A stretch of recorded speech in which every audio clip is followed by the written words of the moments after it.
عرب کی سرزمین پر پہلے بت پرستی نہیں تھی، یہاں بتوں کی عبادت نہیں کی جاتی تھی۔ ابراہیم علیہ السلام نے اللہ رب العالمین کے حکم پر سیدنا اسماعیل علیہ السلام کو اور اپنی بیوی کو یہاں پر مکہ مکرمہ میں چھوڑا۔ اسماعیل علیہ السلام نے عرب کو ابراہیم علیہ السلام کی دعوت کی طرف بلایا، ایک اللہ کی طرف بلایا، تو اسماعیل علیہ السلام کی محنت سے عرب کے باشندہ دین ابراہیمی پر آ گئے۔ ابراہیم علیہ السلام کی جو ملت تھی اس ملت کے پیروکار بنے اور اللہ رب العالمین پر ایمان لانے والے تھے۔ لیکن دھیرے دھیرے پھر عرب کے لوگوں میں بت پرستی آنے لگی۔ جب اس کی شروعات کیسے ہوئی تاریخ پڑھیں گے تو میں ایک کتاب کا نام بتاتا ہوں، کافی مشہور ہے، الرحیق المختوم، آپ نے پڑھا بھی ہوگا، دیکھا بھی ہوگا، کافی مشہور کتاب ہے، شیخ سیف الرحمن مبارک پوری رحمۃ اللہ علیہ کی سیرت پہ کتاب ہے، بڑی عظیم الشان کتاب ہے۔ اس میں عرب میں بت پرستی کے حوالے سے جو تاریخ ذکر کی ہے انہوں نے لکھا ہے کہ شروع میں یہاں پر بت پرستی نہیں تھی، دین ابراہیمی پر یہاں کے لوگ تھے، لیکن بعد میں ایک قبیلہ ہے بنو خزاعہ، اس قبیلے کا ایک سردار عمرو بن لوحی، کیا نام ہے؟ عمرو بن لوحی۔ یہ آدمی دیندار آدمی تھا، اس کی جو نشو و نما ہوتی ہے دینی انداز میں ہوتی ہے، تو لوگ اس کو اہمیت دیتے تھے اس آدمی کو۔ اتفاق سے اس آدمی کا سفر، عمرو بن لوحی کا سفر شام کی طرف ہوتا ہے۔ جب شام جاتے ہیں یہ، تو شام میں دیکھا کہ بت پرستی ہو رہی ہے، بتوں کی عبادت ہو رہی ہے، تو انہوں نے سمجھا کہ ہو سکتا ہے بت پرستی یہ کام ٹھیک ہو، صحیح ہو، اس لیے اس نے شام سے ایک بت لایا، عرب کی سرزمین پر بت لایا۔ اس بت کا نام تھا ہبل، اور عرب کی سرزمین پر سب سے بڑا بت یہی تھا، ہبل نام کا۔ وہ بت لایا، اس کا ایک ہاتھ ٹوٹا ہوا تھا، عرب والوں نے اس میں ہاتھ لگایا، سونے کا ہاتھ بنا کر اس میں لگایا اور خانہ کعبہ کے اندر نصب کر دیا۔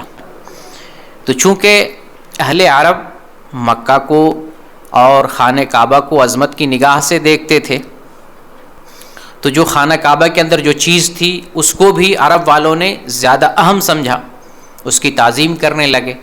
تو اس طرح سے مکہ میں ایک بت آ گیا اور اس کی عبادت شروع ہو گئی۔ اور اس تعلق سے کہ نوح علیہ السلام کی قوم میں بھی 5 بت ہوا کرتے تھے، 5 بتوں کی عبادت کی جاتی تھی، قرآن میں اس کا ذکر ہے، آپ سب جانتے ہیں۔ 5 بت تھے، کون تھے؟ ود، سواع، یغوث، یعوق، نصر۔ دراصل یہ 5 نیک لوگ تھے، تو ان نیک لوگوں کے نام پر ان کا اسٹیچو اور ان کا مجسمہ بنا کر نوح علیہ السلام کی قوم والے عبادت کیا کرتے تھے۔ یہ مورتی جو نوح علیہ السلام کے قوم میں موجود تھی، یہ مورتی پھر عرب کے اندر بھی آئی۔ اس کی تاریخ کیسے ہے، اس میں مختلف اقوال ذکر کیے جاتے ہیں۔ اسی الرحیق المختوم کے حوالے سے میں آپ سے بتانا چاہتا ہوں کہ الرحیق المختوم کے اندر ذکر کیا گیا قول کہ عمرو بن لوحی کے پاس ایک جن تھا، اس جن نے اسے بتایا کہ جدہ کے اندر زمین میں قوم نوح کی مورتیاں دفن ہیں۔ چنانچہ عمرو بن لوحی نے اس زمین کو کھود کر 5 مورتی کو نکالا اور پھر عرب کے قبیلوں میں تقسیم کر دیا، لے جاؤ اپنے اپنے قبیلے میں اس مورتی کی عبادت کرو۔ تو اس طرح سے پھر مورتی کی عبادت عرب کی سرزمین پر عام ہو گئی۔ صحیح بخاری کے اندر بھی ایک حدیث آتی ہے 4920 نمبر کی، اس میں ابن عباس رضی اللہ عنہما بیان کرتے ہیں کہ قوم نوح کے اندر جو 5 بت بنے ہوئے تھے، ان بتوں کی عبادت پھر عرب کے اندر بھی شروع ہو گئی۔ یہ صحیح بخاری کے اندر اس کا ذکر ہے، اور مختلف قبیلے والے ان بتوں کی عبادت کیا کرتے تھے۔ اور پھر ابن عباس رضی اللہ عنہ نے تاریخ بیان کی کہ یہ لوگ جو تھے قوم نوح کے نیک لوگ تھے۔ جب یہ نیک لوگ دنیا سے گزر گئے تو شیطان آیا اس قوم کے پاس اور بتایا کہ فلاں فلاں تمہاری قوم میں نیک لوگ تھے، ان لوگوں کو یاد کرنے کے لیے ان کا مجسمہ بنا لو، مجسمہ بنانے سے تم ان کو دیر تک یاد رکھ سکو گے، ان کو یاد کر پاؤ گے۔ چنانچہ شیطان کے کہنے کی بنیاد پر قوم نوح نے 5 لوگوں کے مجسمے بنا کر رکھ دیے۔